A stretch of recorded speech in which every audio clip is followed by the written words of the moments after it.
Bismillahirrahmanirrahim. Assalamualaikum warahmatullahi wabarakatuh. Alhamdulillahi rabbil alamin. Wassalatu wassalamu ala sayyidina Muhammadin wa ala alihi wa sahbihi ajma'in, amma ba'du. Mata pelajaran Akidah Akhlak kelas 7 SMP IT Al-Yasmin Bogor.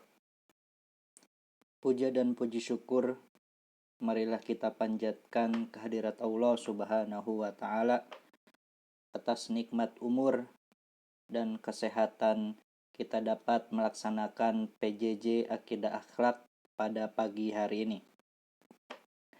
Tidak lupa salawat dan salam semoga selalu tercurah limpahkan kepada baginda besar Nabi Muhammad sallallahu alaihi wasallam,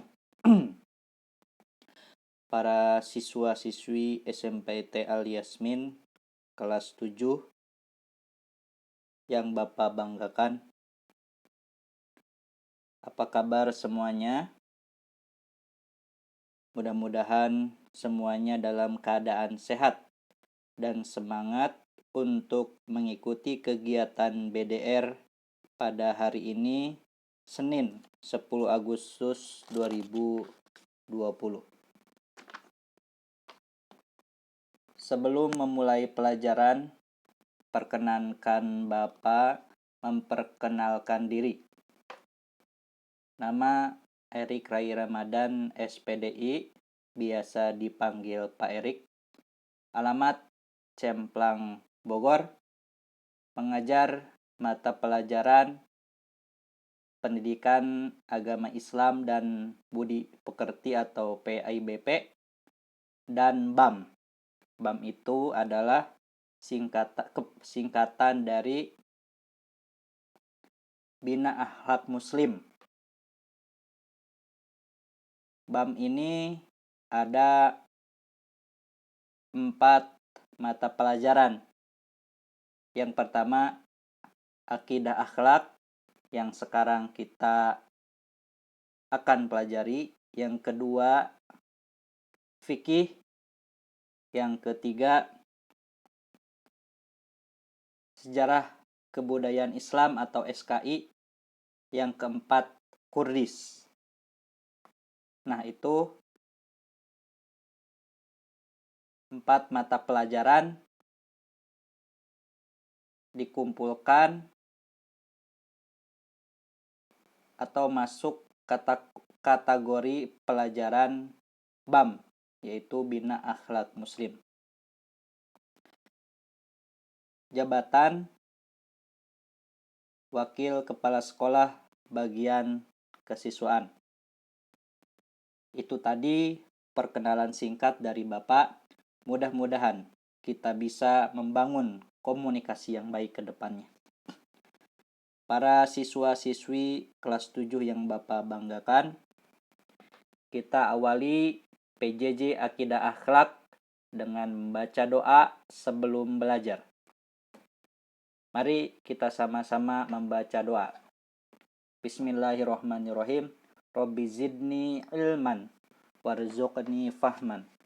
Rabbi shrahli sadri wa yassirli amri wahlul 'uqdatam min lisani yafqahu qawli. Amin. Para siswa dan siswi kelas 7 yang Bapak banggakan, pada pertemuan pertama ini kita akan mempelajari bab 1 dengan tema Akidah Islam. Anak-anak, materi apa saja sih yang akan kita pelajari pada tema Akidah Islam ini? Mari kita lihat bersama-sama. Yang berwarna merah adalah materi yang akan kita pelajari pada hari ini. Yang berwarna hitam akan kita pelajari pada pertemuan selanjutnya. Karena bab 1 dengan tema Akidah Islam akan diadakan insya Allah 2 kali pertemuan. Baik, materi yang akan kita pelajari pada hari ini yang berwarna merah. Mari kita lihat kompetensi dasar. 1. Menghayati nilai-nilai akidah Islam. Poin 3. Memahami dalil dasar dan tujuan akidah Islam. Adapun tujuan pembelajaran pada hari ini, 1. Menghayati nilai-nilai akidah Islam. Poin 3. Menyebutkan dasar akidah Islam. Poin 4. Menjelaskan tujuan akidah Islam. Poin 5. Menyebutkan dalil tentang dasar akidah Islam. Itu tadi materi-materi yang akan kita pelajari pada bab 1 dengan tema akidah Islam. Siswa dan siswi kelas 7 yang solih dan solihah, sebelumnya Bapak mau bertanya nih, siapa yang bisa menjelaskan arti dari akidah Islam? Ayo, siapa yang bisa menjawab? Bapak yakin kalian semuanya bisa menjawab. Mari kita jawab bersama-sama. Pengertian akidah Islam. Akidah berasal dari bahasa Arab, yakni aqoda. Akar katanya adalah aqoda ya'kidu aqdan, yang mengandung arti mengikat atau mengadakan perjanjian. Jadi, akidah menurut bahasa adalah mengikat atau mengadakan perjanjian. Menurut para ulama, akidah adalah sesuatu yang terikat kepadanya hati dan hati nurani. Pak, apa bedanya hati dan hati nurani? Kurang lebih seperti ini. Hati adalah perasaan saat. Bapak ulangi, hati adalah perasaan sesaat. Sedangkan hati nurani adalah hati kita yang paling kecil yang selalu berkata jujur. Menurut istilah, apa itu istilah? Istilah adalah ungkapan. Menurut istilah, akidah adalah suatu pokok atau dasar keyakinan yang harus dipegang oleh orang yang mempercayainya. Baik anak-anak, tadi kita sudah menjelaskan arti akidah menurut bahasa, menurut para ulama, dan menurut istilah. Jadi, berdasarkan pengertian di atas, akidah Islam adalah pokok-pokok kepercayaan yang harus diyakini kebenarannya oleh setiap muslim berdasarkan dalil-dalil nakli atau ayat Al-Quran dan akli atau dalil atau bukti yang rasional atau bukti yang berasal dari akal pikiran. Bagaimana anak-anak? Apakah kalian sudah memahami arti dari akidah Islam? Baik, bagi yang belum mengerti, silahkan nanti diulang membacanya. Siswa dan siswi kelas 7 yang Bapak banggakan, sekarang kita akan membahas dasar-dasar akidah Islam. Sebelumnya, Bapak ingin bertanya, apa dasar negara kita Indonesia? Jawabannya adalah Pancasila. Sekarang, apa dasar akidah Islam? Mari kita lihat. Dasar-dasar akidah Islam tidak lain adalah dasar dari ajaran Islam itu sendiri, yaitu Al-Quran dan Al-Hadis. Jadi, kalau dasar negara kita adalah Pancasila, sedangkan dasar-dasar akidah Islam adalah Al-Quran dan Al-Hadis. Anak-anak, kalau ada yang bertanya, Allah itu seperti apa? Jawabannya, lihat di Al-Quran, surat Al-Ikhlas. Qul huwallahu ahad. Allah itu Maha Esa. Terus ada yang bertanya, malaikat itu seperti apa? Lihat di Al-Quran. Ada juga yang bertanya, Allah itu punya nama enggak? Lihat juga di Al-Quran atau di Al-Hadis. Karena semua yang berkaitan tentang keyakinan agama Islam itu bersumber dari Al-Quran dan Al-Hadis. Bapak, saya ingin bertanya. Tadi dijelaskan bahwa dasar-dasar akidah Islam itu adalah Al-Quran dan Al-Hadis. Penjelasan seperti itu kata siapa? Atau bersumber dari mana? Baik, anak-anak, bukti bahwa Al-Quran dan Al-Hadis itu adalah dasar akidah Islam adalah bersumber dari sabda Rasulullah Shallallahu Alaihi Wasallam. Rasulullah Shallallahu Alaihi Wasallam bersabda, telah kutinggalkan kepadamu dua pedoman. Jika kamu tetap berpegang kepada keduanya, kamu tak akan tersesat selama-lamanya, yaitu kitabullah atau Al-Quran dan sunnah Rasul atau Al-Hadis.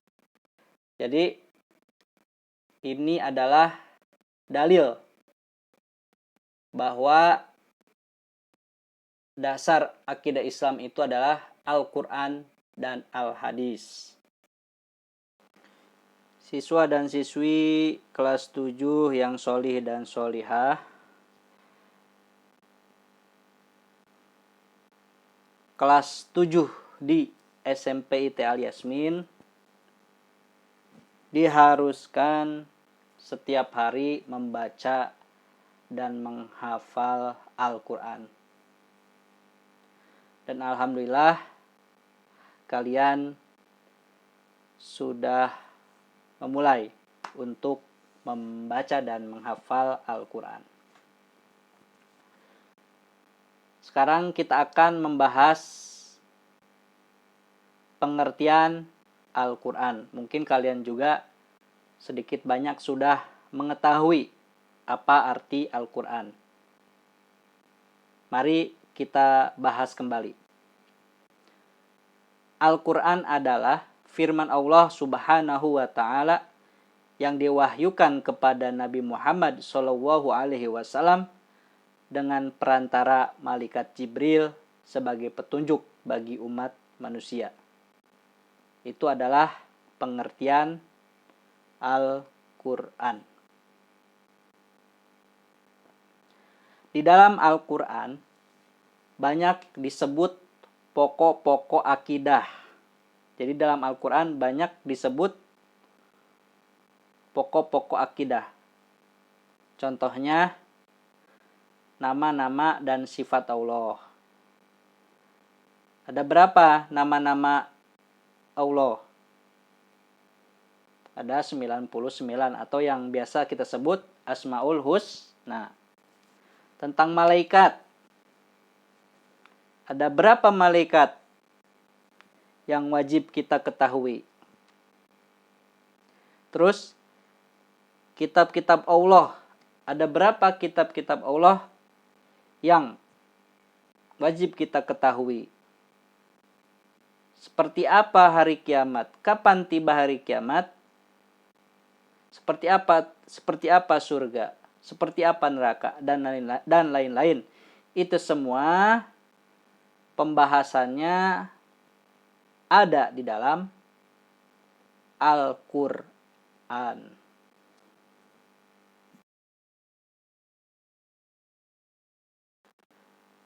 Baik siswa dan siswi SMP Al Yasmin yang Bapak banggakan, sekarang kita akan membahas al-hadis. Apa sih yang dimaksud dengan hadis? Sebelum itu Bapak ingin bertanya, berapa hadis yang sudah kalian hafal? 1, 2, 3, atau belum sama sekali?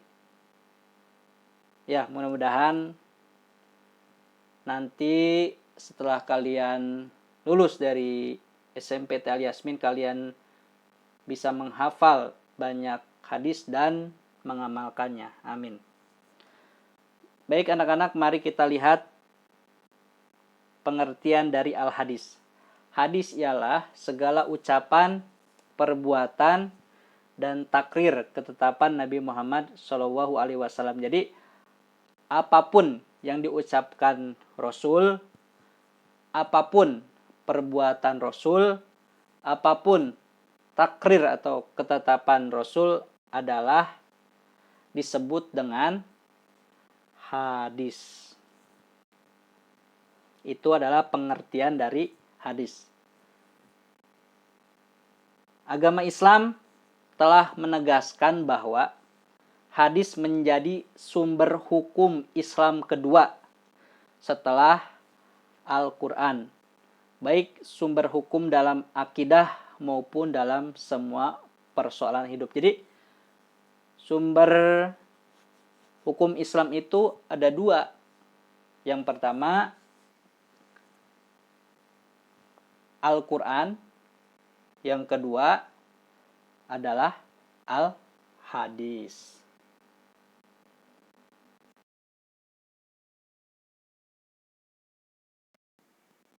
Anak-anak yang berbahagia, sekarang kita sampai pada materi terakhir, yaitu tujuan akidah Islam. Apa saja yang menjadi tujuan akidah Islam? Mari kita pelajari. Yang pertama, tujuan akidah Islam adalah untuk memupuk dan mengembangkan dasar ketuhanan yang ada sejak lahir. Jadi manusia adalah makhluk yang berketuhanan. Sejak lahir, manusia cenderung mengakui adanya Tuhan. Dengan naluri berketuhanan, manusia berusaha untuk mencari Tuhannya. Kemampuan akal dan ilmu yang berbeda-beda memungkinkan manusia akan keliru mengenal Tuhan. Dengan akidah Islam, naluri atau kecenderungan manusia akan keyakinan adanya Tuhan yang Maha Kuasa dapat berkembang dengan benar. Tujuan akidah Islam yang kedua adalah memelihara manusia dari kemusyrikan. Untuk mencegah manusia dari kemusyrikan, perlu adanya tuntunan yang jelas tentang kepercayaan terhadap Tuhan yang Maha Esa. Kemungkinan manusia terperosok ke dalam kemusyrikan selalu terbuka. Maka dengan mempelajari akidah Islam, manusia akan terpelihara dari perbuatan syirik. Tujuan akidah Islam yang ketiga Atau yang terakhir, yaitu menghindari diri dari pengaruh akal pikiran yang menyesatkan. Manusia diberi kelebihan oleh Allah dari makhluk lainnya berupa akal pikiran. Pendapat-pendapat atau faham-faham yang semata-mata didasarkan pada akal manusia